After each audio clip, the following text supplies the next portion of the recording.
10C12502 MR1, State of Indiana versus Taylor Meyer. Mr. Meyer is here with Mr. Bateau, Ms. Sutherland, Mr. Mull, and Mr. Goodner here on behalf of the state. On January 29th, the jury returned a verdict guilty to the charge of murder. The court ordered a PSI to be completed and set a sentencing date. Since that time, the PSI has been filed with the court. Mr. Bateau, have you had an opportunity to review that? Yes, Your Honor. Any changes or amendments? No, sir. Mr. Mull, any changes or amendments to that PSI? No, Your Honor. Does the state have any witnesses? Yes, Your Honor, we have 6. Okay. The State of Indiana will call Barry Hughes.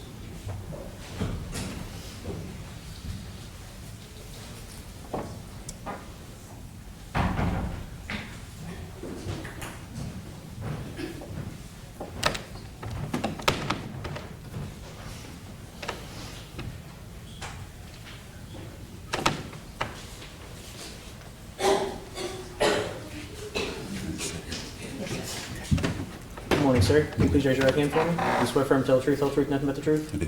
You may be seated. Mr. Mull. Good morning, sir. Would you state your name for the record, please? Barry Hughes. Mr. Hughes, do you have a statement that you wish to make to the court in regards to the sentencing in this matter? Yes, I do. Okay, please feel free to do that now. Taylor, the day has finally come for you to get what's coming to you for taking a good friend of mine. I'm sure you've had moments that ask for forgiveness from God. He may give it to you, but I won't. And let me tell you why. First, do you remember the day you got married to Deb? Just in case, let me run that down for you. First of all, Deb asked me if I would marry you too. I laughed, and I was like, I've never married anyone before. She told me, go online, get ordained. And then my next question was to her, what's Taylor going to say? She said, it doesn't matter. He'll do what I tell him to do. I went online, got ordained. She even offered to pay for it, but I told her there's no way she even was going to pay for that because I was honored that she asked me to do it for her. Then she asked me to write wedding vows. I, of course, thought, I've never done that before, but I was going to do my best to make her happy. I thought back over all the good times we had, Maverick's first birthday, going out on a boat with friends, pizza eating contests, playing softball. So now I want you to listen to the vows I've chosen for you. Taylor, please repeat after me. I, Taylor, take you, Deb, to be my wife, to always be at your side, to love you and only you, even when we don't agree. I take you to be my wife and forsake you for no others. I do this until death do us part. Well, I guess you took that part seriously. You're a coward in the lowest form of a man. All you had to do, go for a drive, take a walk. But in all this, we wouldn't be here for. You left 3 of the most beautiful kids without their mom. I asked Deb once, how many kids are you going to have? She replied to me, I'm going to have an army of them so I can tell them what to do. And she worked all day with kids and go home to be a mom. And the kids she dealt with at work were not easy to deal with. Maverick, McKenna, Maxwell had the best mom that could ever be. Deb would have a day off and need to come into work, take care of something. As she was there, she'd always make sure that she stopped by to see Mr. Derrick and bring the kids to me. I hope from this day forward, Taylor, you relive every minute of every day. She was so happy and she was super nervous, but I understood the mission and the assignment, and you clearly did not. You took away my friend, my co-worker, and a super mom.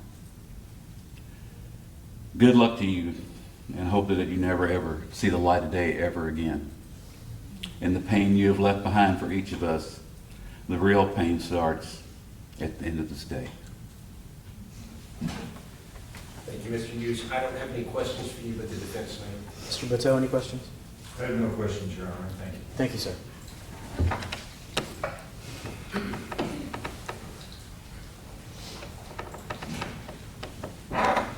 State of Indiana calls Sarah Pierce.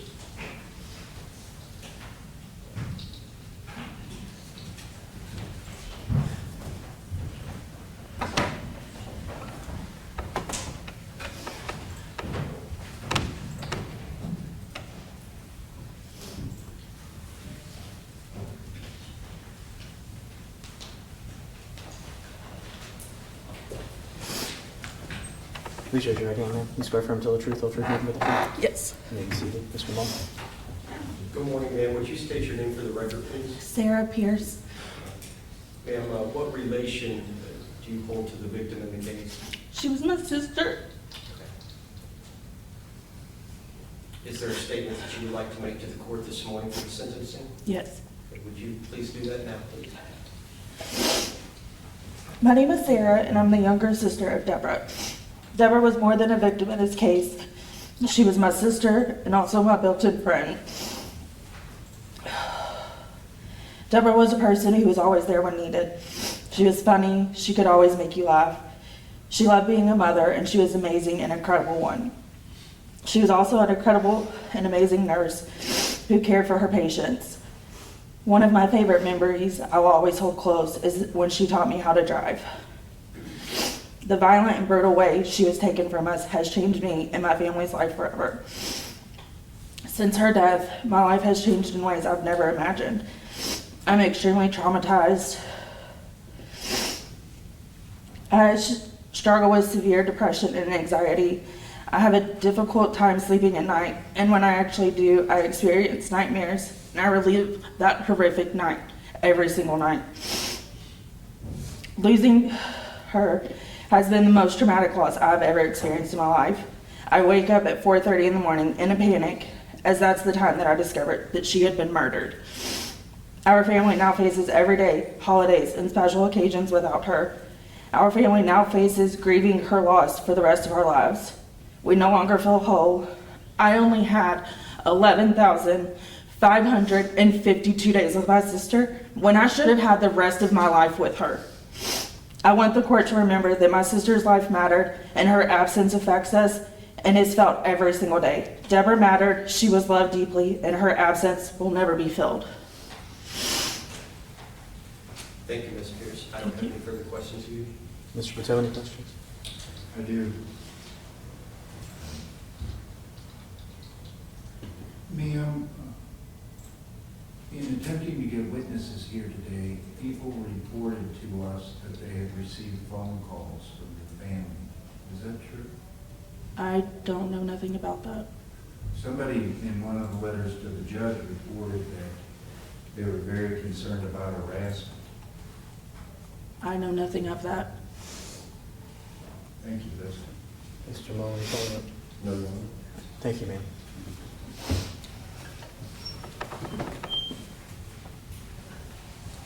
Mr. Mull? State of Indiana calls Diana Pierce.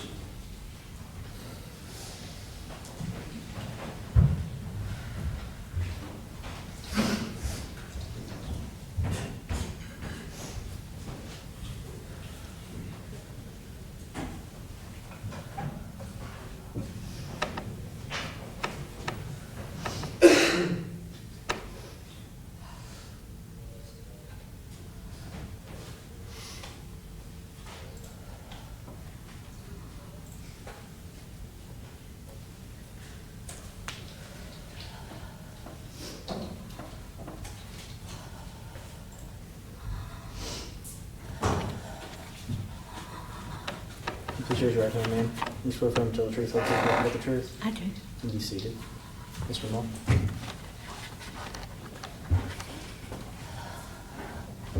Good morning, ma'am. Would you state your name, please? Diana Pierce. And what relation are you to the victim in the case? She was my daughter.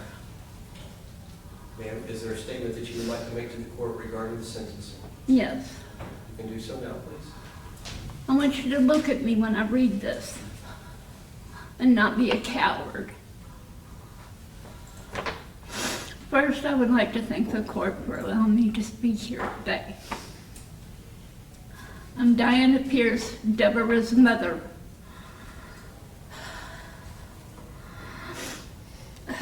I'll start by saying you ripped my heart apart that day you murdered my beloved daughter,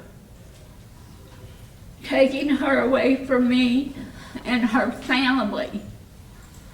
My life will never, ever be the same again. You took away the most wonderful person that God ever put on this earth.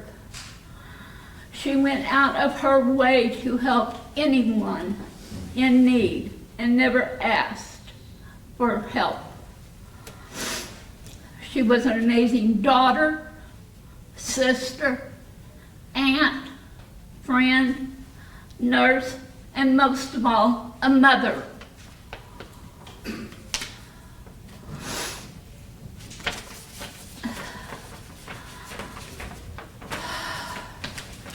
Why did you have to do it? She didn't deserve any of that. There isn't a punishment they could give you that would ever try and make us whole again.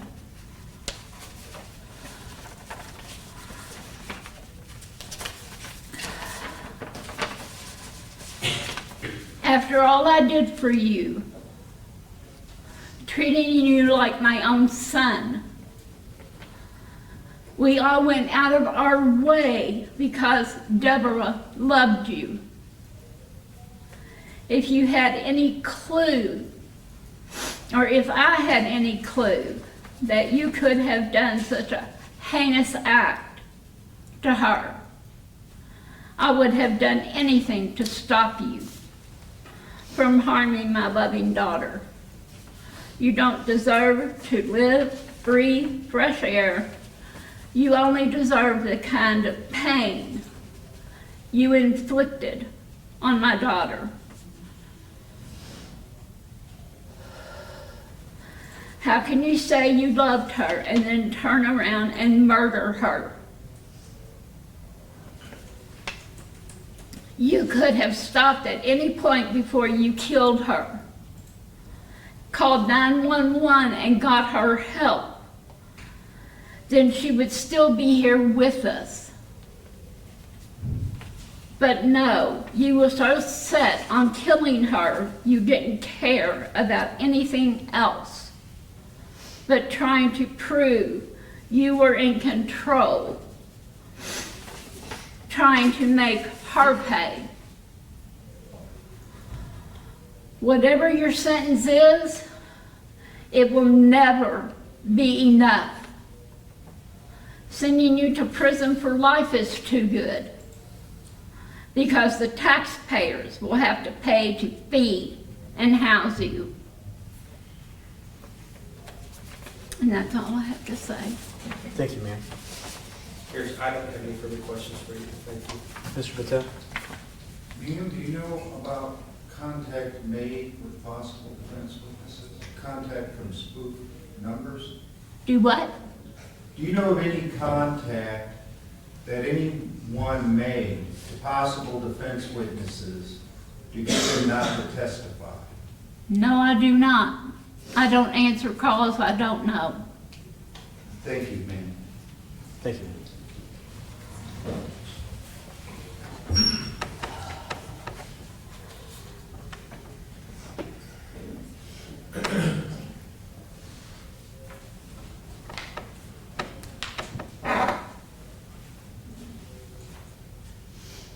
Mr. Mull. State of Indiana calls Emily Durban.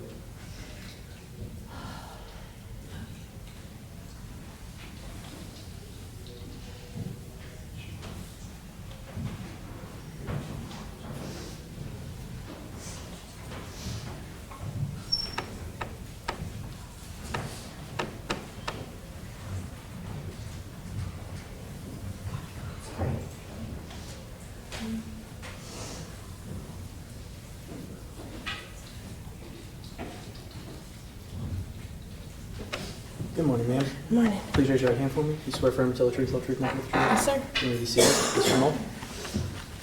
Ma'am, would you state your name? Emily Durban. And you previously testified in the jury trial in this matter, but for the purpose of the record in today's hearings, would you state how you know the victim? She's my best friend.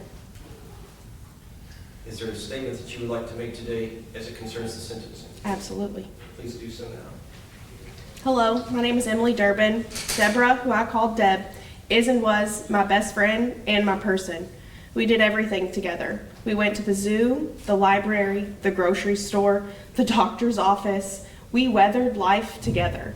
Between childbirths, weddings, moves that expanded multiple states, vacations, all of it. I don't want to waste anyone's time here, as I'm aware that the parole board investigator, defense, prosecutor, and Judge Carafa have already received my written version of my victim impact statement, but there are things that should be addressed in this open courtroom. I would first like to say that the defendant, Taylor Meyer, is nothing but a waste of space and a waste of our tax dollars keeping him alive in prison. He deserves the worst punishment that earth may offer him, and when he meets our Maker, you will learn what true hell is. His previous criminal history may have not been allowed to be mentioned at his trial, but I'm here to say it absolutely does matter and plays a role into the waste of space he is today. He previously broke into a man's home with a knife, the same weapon he chose to use to kill Deb, with the intent on killing that man. Why? Because the man was cheating with Taylor's girlfriend at the time. But let's also not forget him driving with a suspended license, because the laws don't apply to Taylor until they do. Right, Taylor? Judge Carafa, he has already had his second chance when he did his mandatory anger management classes, which ended my best friend's life instead of on that second chance. The individual, because he is definitely not a man, sitting right there, and for the record, I would like it to be known that I pointed to Taylor Meyer, shows zero remorse. He is a narcissistic psychopath, and he only cares about himself. That's why he murdered Deb in cold blood. He knew what he was doing, and he stabbed her 40 times. And just to be clear, I'd like to go ahead and count to 40 to make sure he knows how many times he had the opportunity to stop while in the act, not just before, while he beat her and choked her unconscious too. 1, 2, 3, 4, 5, 6, 7, 8, 9, 10, 11, 12, 13, 14, 15, 16, 17, 18, 19, 20, 21, 22, 23, 24, 25, 26, 27, 28, 29, 30, 31, 32, 33, 34, 35, 36, 37, 38, 39, 40. While the monster and waste of life before us murdered Deb, their children were in the house too. And I would like to say thank God for Deb sacrificing herself to save those children. She would have never, ever let him hurt them. And that's why she never left. Not after he was a terrible husband to her. His own cheating, manipulating, emotionally abusiveness, and amongst other things. He never, ever cared about her. Him cheating while she was pregnant with their child had to be one of the lowest blows a woman could take, but she stayed. And since we were previously on the topic of zero remorse, I can give you a prime example. Judge Carafa, you should ask Taylor when he started his situationship back up after he was arrested, that if it even ended beforehand. What was it, Taylor? Just 3 days after you were arrested for murdering Deb, you had already had Ashley contacting you, telling her how much you loved her, you wanted to have sex with her, all those things. Taylor, you should tell Judge Carafa about the times you told her that you loved her and you couldn't wait to be out of jail with her, planning a life together, all of those conversations. Remorse then? No. What about the tattoo on your chest of Ashley's name? Taylor, zero remorse for those actions you caused that night. Being a father, and that's something Taylor never truly did, and guess what? You're never gonna get to again. Judge Carafa, this waste of oxygen, sat in the basement playing video games, talking horribly about anyone and everyone, including their own wives, in a group chat on Facebook instead of being a parent. He didn't willingly do anything. It was always an argument. Sighs, silent treatments, harsh comments, just to be a father. He never wanted them, and his actions proved it, time and time again. He can claim he was Father of the Year, but I'm here to say that's a lie, through and through. He was never in the competition to compete with. Maverick, McKenna, and Maxwell will now go through their life knowing that their father killed their mother. How can someone sleep at night knowing that they took the only parent from those children that ever truly loved and cared about them? Now their children are going to face every milestone: the first day of school, dance recitals, soccer games, t-ball games, high school prom, graduation, weddings, births of their own children, without their mother, without her love, her comfort, her presence, and all because of you, Taylor, but they won't have you either. Judge Carafa, Taylor Meyer deserves nothing but the worst punishment allowable by law. He will never be remorseful. He will never care about the murder he chose to do. He will never care about anything other than himself. And Taylor, I can't wait for your hell on earth to begin when you go to real prison. And then when you die, your real punishment will start. And that's a day I'll smile really big knowing you're where you belong for eternity. Ms. Durban, I don't have any further questions of you. Mr. Patel? Ma'am, do you know about any contact made with potential defense witnesses? No. Get them not to testify? No. One possible witness relates that he had to change his contact information because there were so many calls. And you don't know anything about that? No. Thank you, that's all. Thank you, ma'am.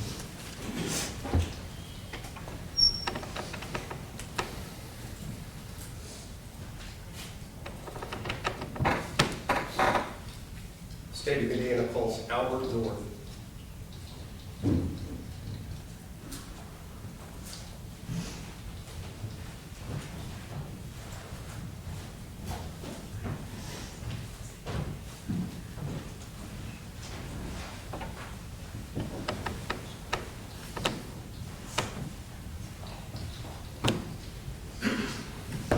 Please raise your right hand, sir. You swear affirm to tell the truth, whole truth, nothing but the truth? Yes, sir. You may be seated. Mr. Mull? Sir, could you state your name for the record, please? My name is Albert North. And how are you related to the victim of the case? I'm her brother.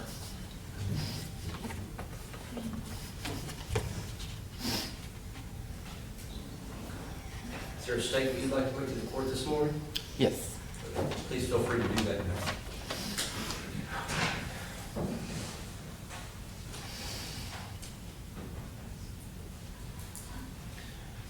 No words can truly describe the emotions our family has experienced over the past 427 days. The turmoil and grief that we have lived through are indescribable. I was woken at 4 a.m. by police on my doorstep. Something no one has ever prepared for.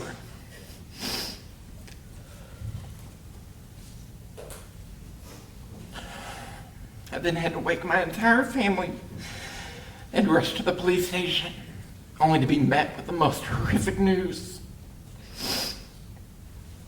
There was no time to grieve, no time to process, no time to think. In that moment, there were 3 children who suddenly needed comfort in a world turned upside down. Those were your children.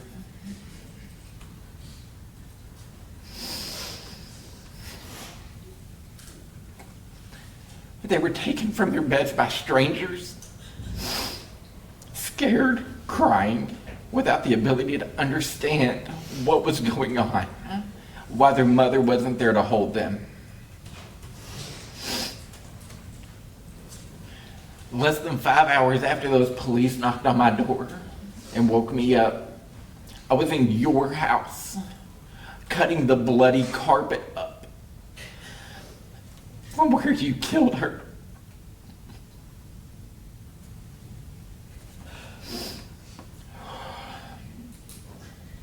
Family was something you never valued. Her children were something you never valued. And now Missy and I must pick up the pieces of their shattered lives. We will spend years trying to show them that the world is not defined by the evil that took them. They will never know your name. They will never remember your face. You stole the most important person in their lives for reasons that were as selfish as they were cruel. You once told her that you were stronger than she was. That's what you told her while you were killing her. That was never true. She was stronger than you, and deep down you knew it.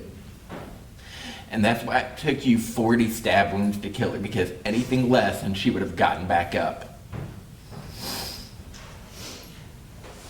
The world should know this is not the first time you attempted something violent. The world should know you betrayed her trust long before this. And in the aftermath, attempting to drag her name through the mud to defend yourself was not only dishonest, but profoundly revealing of your character and cowardice. The only comfort I have now is knowing her children will never have to fear you again. From this day forward, they will be raised in her image with her strength, her kindness, and her love guiding them. They will have her last name, and they will never again be burdened by yours. Thank you, sir. Thank you, Mr. North. I don't have any further questions. Mr. Patel, do you have any questions? Sir, do you know anything about contact with defense witnesses? Not a clue. During any time, did you receive evidence from jailers and the sheriff's department? No, sir. They didn't send you any sheriff? Not one.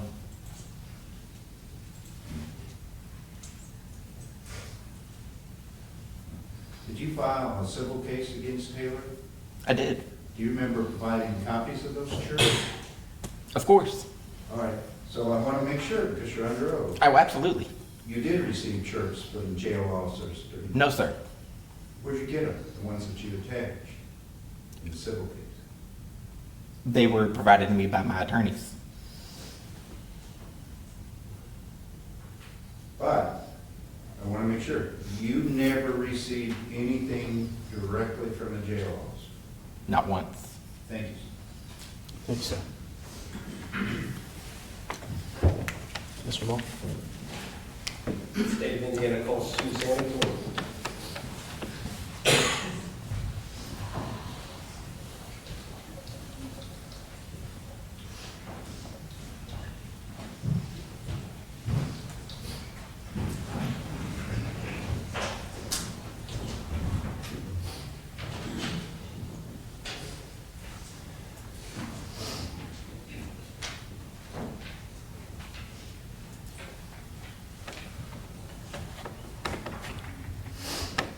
Please raise your right hand for me, ma'am. You swear firm to tell the truth, nothing but the truth? Yes, sir. You may be seated. Mr. Moore? And would you state your name for the record, please? Susanna North. How are you related to the victim in this case? She was my sister. Is there a statement that you would like to make to the court today? Yes, sir. Please feel free to do that.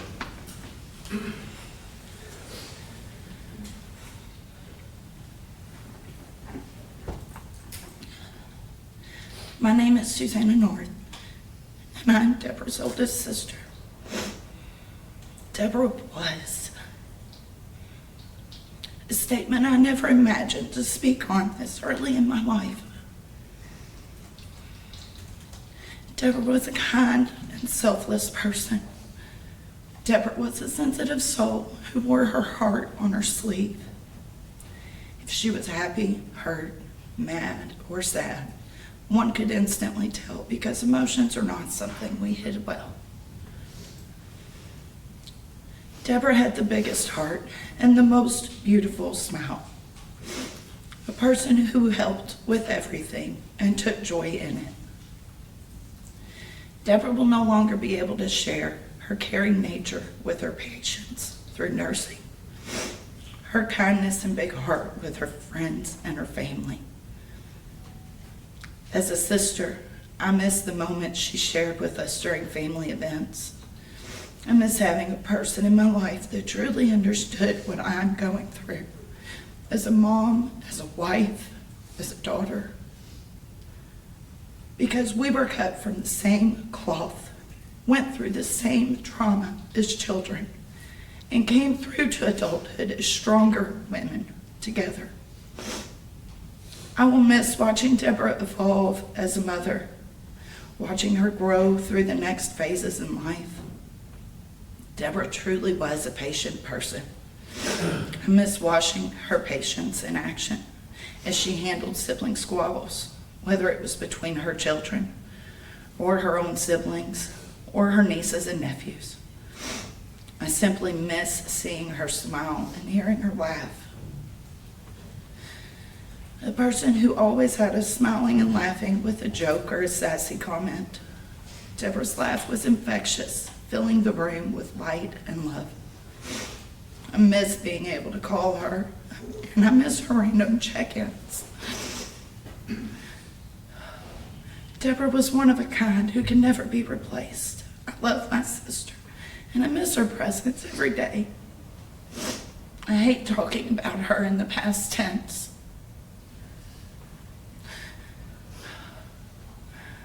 Being notified of our sister's death came in a few different ways. Once from Taylor Meyer in a text. I remember seeing the text and thinking, what an odd thing to say. Half asleep at the time, I didn't understand why would Debbie send that. A couple hours later, we would be notified by the detectives that Taylor had truly murdered our sister. And then again each morning, I'm reminded with her ashes on my bedroom dresser.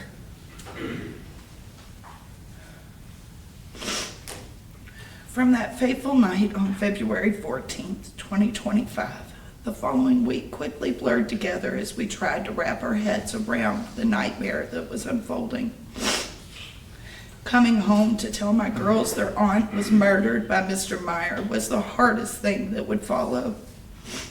Seeing the pain and confusion in their eyes as they tried to make sense of what I was telling them. And all I could tell them was, it doesn't make sense. I didn't have any answers for their questions. Everything I was telling them seemed like something out of a crime series on TV. As the week unfolded, our family rallied together for my sister, and we made decisions we never imagined to be making.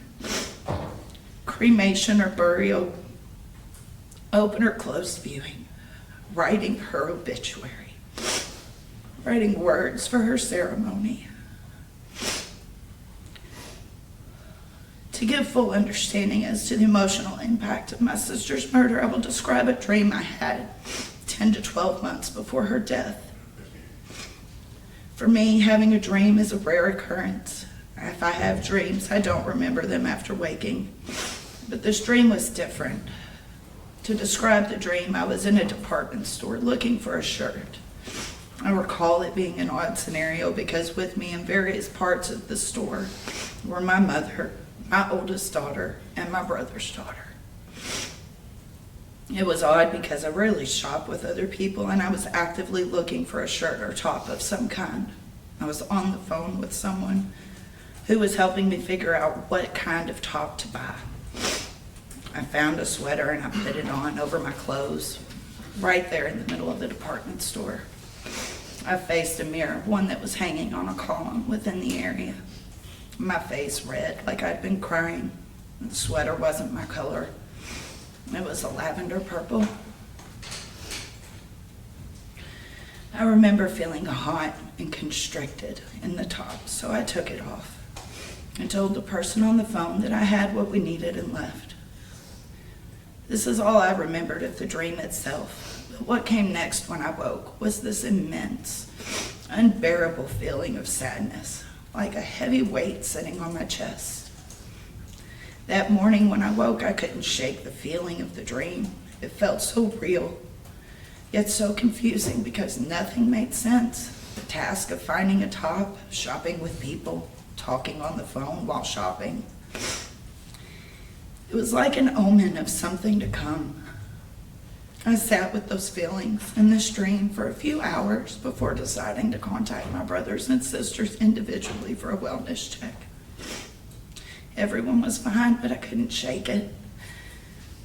Something bad was coming. I had this urge to attempt to figure out what this dream was telling me. The oddness about it felt like a mystery to solve. Over time, the feeling eventually subsided, but it was always lingering under the surface. Urban and Beyond 24 rolls around and I have tickets for my birthday, so I asked Deb to join me for a couple days. She happily comes along and I'm happy too because I rarely get to see her, just me and her. She was always quiet with me. She didn't have to say anything for me to know something was bothering her. I asked how things were at home with the kids and how things had been between her and Taylor. She gave typical answers, everyone's good, so I continued to shrug off that feeling. Maybe it was just a bad dream. It happens.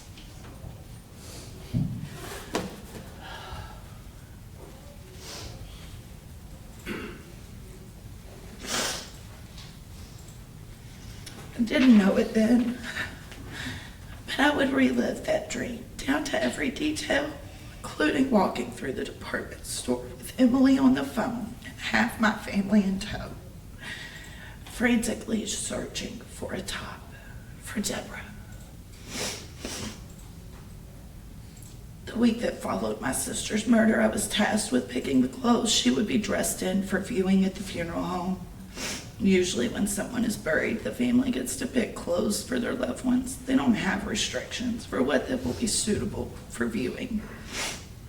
But as the funeral director explained, the condition of her body had to hide bruising around her neck.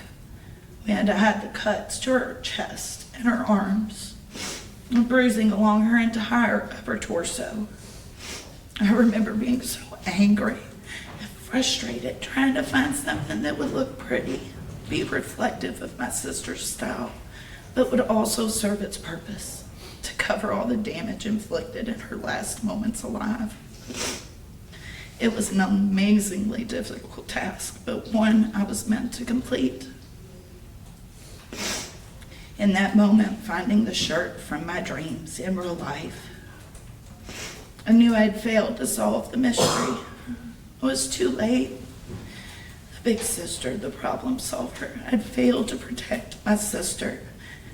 Every day I live with the guilt of not being able to solve that dream that would have saved her life. I live with the guilt of ultimately dismissing the warning as just a dream.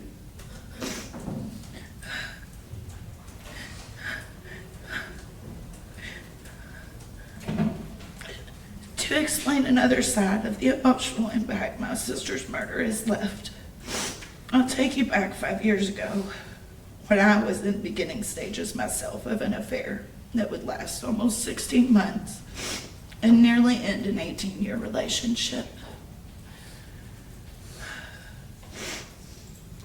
A decision I regret every day and continue to make amends for. None of us are perfect. And now I daily ask God why I was spared. Why did she have to die? What did she do that was so different? But I realize now it wasn't what she did, nor what I did. The difference in our outcomes was because of the difference in our men. Deborah's not here today because Taylor chose to end her life in a rage-filled disbursement of his anger. Deborah is gone because Taylor's choice to take her life. No goodbyes, no final words. A fight to the death with no consideration of the impact. This, on top of all the typical emotions of losing a loved one, amplified by the tragic way she was taken and the suddenness of her loss. Physically, my heart is broken. It hurts every day. I've experienced many deaths in my short life, mostly elders of our family, some friends when I was younger, but nothing compares to the pain of my sister's murder. Just saying those words, my sister was murdered. It shatters my heart into a million pieces. The physical pain that sits in my chest, it doesn't leave. Some days it doesn't hurt so much. Other days I could crawl under a rock and die just to be with her. coupled with the survivor's guilt, the loss of my sister has taken a piece of my spark. Happiness doesn't feel the same anymore. As quickly as it comes, it leaves, overshadowed but with memories and the what-ifs. Deborah will never see her kids grow up, never see them get married, or have their own children. Deborah will never get to be a grandma. She will never get to finish living all the dreams she had for her kids and herself. She'll never get to see the amazing adults her nieces and nephews will grow to become, and likewise, I will never get to see Deb as a grandmother. Undoubtedly, she would have been great. Becoming a mom was one of Deborah's greatest journeys and accomplishments. Deborah struggled getting pregnant and carrying to term. It took Deb a lot of research, doctor's visits, testing to understand what was going to work. Ultimately, she had to take all the required vitamins in their most basic form in order for her body to absorb them. She couldn't take generic prenatals like everybody else. All this to say, she made it her full job to becoming a mom. When she finally succeeded, she made it a priority to maintain a healthy lifestyle, solely breastfeeding all 3 children. Deborah rearranged her work schedule so kids could be at home during the week instead of at daycare, and chose to work on the weekends, putting her kids first. She coordinated speech therapy, play dates, checkups with the doctor, planned and cooked family dinners. She wholeheartedly put everything she had into her children. For her passion in being a mother to be so violently injured by Mr. Meyer's actions cannot go unpunished. For our children to be robbed of the unconditional love of their mother, the fullest extent of the law must reconcile his actions. Before Deborah became a mom, she was one of the greatest aunts to my daughters. In losing Deb, my oldest daughter has lost one of her best friends. My daughter had a second mom with Deb, someone she could vent to, someone to remind her that her mom just wants what's best for her. Deborah would take my oldest daughter out on shopping trips and play dates, playing sleepovers, bonding and spending time together. My youngest daughter will never get to form that bond, and now struggles with understanding how someone who claimed to love Deb so much could do something so egregious. There isn't a soul in our family that hasn't been traumatized by the actions of Mr. Meyer. I don't write this statement hoping that one day Mr. Meyer may feel remorse, because he has made it clear that he knew what he did. Through his actions and his words, we know he viewed Deborah as property. Through his actions and words, we know he abandoned his vows of his marriage long before Deborah. As Deborah's family, we know she gave him many attempts to fix his behavior and to step up and be the father and the husband he promised to be. It breaks my heart that throughout their marriage and even on her last night on this earth, she was truly alone.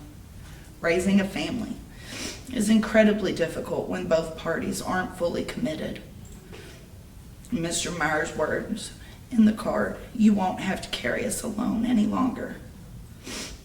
Carrying a marriage when both parties aren't committed is impossible. One basic thing some men don't understand about women: women seek basic human adult interaction, intellectual stimulation, connection, and shared experiences. This forms our foundation of our relationships. And when you're a mother of small children, this interaction and connection becomes a lifeline and a break from the heavy load being carried. In the beginning of relationships, it's easy because each has time for friends, their own hobbies, each other, basic responsibilities. When kids come into the mix, someone has to shoulder the bag of responsibilities. Debbie had been without help and struggling for the majority of their marriage, as short as it was. He did nothing to support her, nothing to truly show her love or even treat her with the respect the wife and mother of her children deserve. When Deb wasn't able to continue the balancing act and had enough, dealing with more than we're even able to mention. She decided to give the marriage the same input he gave, turning tables for the taste of his own medicine. He didn't like it, and he killed her. After the crime scene was released, my brother and I were cleaning up the bedroom, cutting the blood-soaked carpet from the floor, an area the size of a small child's bed. Tried to make sense of what I was seeing. When Mr. Meyer said there was no return, he could have stopped at any moment. She gave him plenty of chances to stop what he was doing, reminded him to think of who he'd really be impacting, and just stop. What hurts the most is 3 weeks earlier, she saved his life and stopped him from ending himself. This could have been a case about assault. Everyone would have been scarred, but we would have healed and we would still have Deb. She saved his life and he took hers. Looking back as a big sister, I wish I would have seen the signs and helped. I don't even know what I would have done. I regret not being able to somehow stop this nightmare, even though I know this was outside of my control. I foolishly believed everything was good when she gave me half-hearted responses. And maybe she did carry it well for a while, because we are strong women who really don't ask for much. We'll never know why she didn't tell us what was going on. The prosecutor summed it nicely. This has been all about Mr. Meyer, from the beginning of the marital problems to their last night together, and now ending with a trial. A trial where, in the end, the result has not changed, but in the process, you've wasted thousands of dollars that could have gone to better use. To witness Mr. Meyer's selfishness throughout this trial, dragging Deborah's name through the mud in attempts to justify what he has done, shows he'll truly never take accountability for his actions. As such, the court should hold Mr. Meyer accountable for the maximum punishment allowed. Thank you. Thank you, Ms. North. I don't have any further questions. No questions of this witness, thank you. Thank you, ma'am. Mr. Moore?